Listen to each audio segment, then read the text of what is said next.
Welcome to Really American. I hope everyone out there was able to enjoy a nice and quiet, relaxing weekend where nothing important happened at all. President Joe Biden has just announced that he is dropping out of the 2024 presidential race. Holy shnikes, America. Can we have just one day to ourselves? Can we just maybe take a mental health day, go outside and touch grass instead of having to smoke it to endure the pain of the nonstop vicious news cycles? It's safe to assume we all saw this coming. Stevie Wonder saw this coming. Joe Biden has devoted his life to public service. He managed to defeat the orange swamp monster in 2020, which was an enormous feat, something hard to do. We will forever remember him for that. All right. He is a legend for that. So, fortunately, age caught up with him more so than he thought. So he is doing the patriotic thing, something that absolutely Trump would never even be able to comprehend. Patriotism, is that something that's transactional? Because everything with that earless, odious cretin is transactional. Anything to better himself, not the country. But Joe Biden has essentially stepped aside for America, paving the way for his much younger, far more robust, far more sharper Vice President Kamala Harris to take over top of the ticket. Now, this chess move is seismic.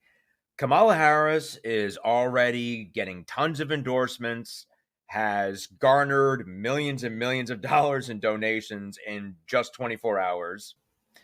The Democratic endorsements were inevitable. We knew that was going to happen because, after all, most of them were hoping that Joe Biden would drop out of the race. But what's significant is that Harris is now garnering the support of a Nikki Haley political action committee known as Nikki Haley voters. They have now come out and given their full endorsement and full-throated support to Kamala Harris.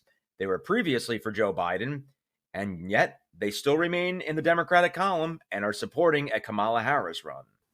The Political Action Committee wrote on X that they spent $1 million supporting Haley and rallied thousands of voters across the political spectrum to vote for her because she was what they felt best for the country. But now they support Kamala Harris.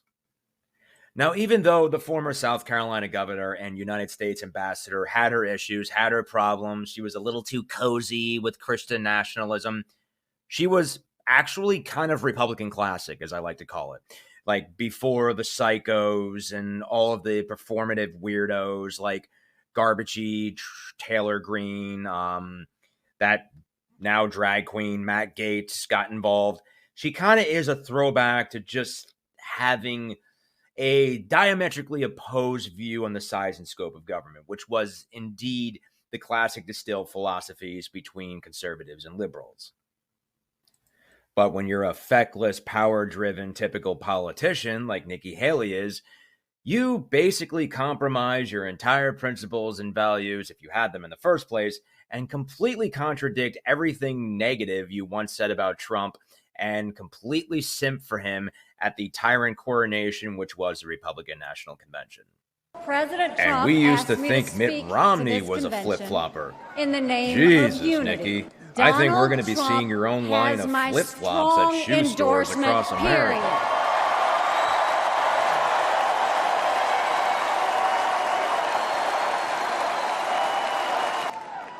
Our country is at a critical moment.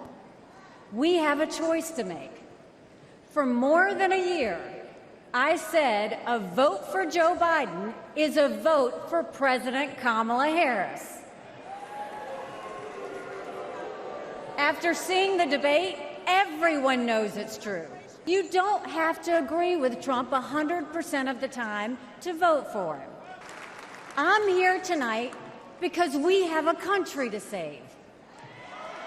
And a unified Republican Party is essential for saving her.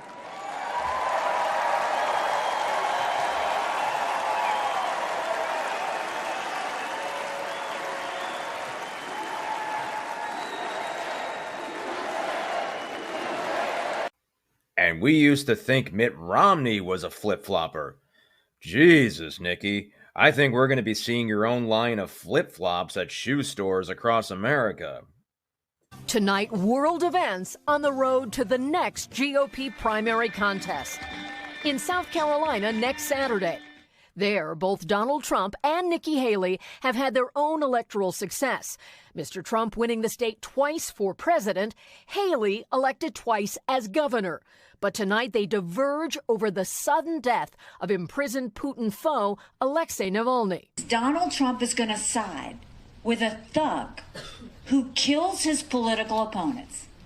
In a Fox News town hall, Haley belittled Mr. Trump as no match for Putin. Every time he was in the same room with him, he got weak in the knees. We can't have a president that gets weak in the knees with Putin. The former president, who made a stop to promote gilded sneakers and floods his social media, has not publicly addressed Navalny's death, but did speak of Putin's interest in U.S. politics. In fact, Putin said the other day, no, I prefer Biden as president. A stark difference from President Biden, who clearly laid blame. Putin is responsible. Whether he ordered it or not, he is responsible for the circumstances that put that man in. And he is a reflection of who he is. And it just cannot be tolerated.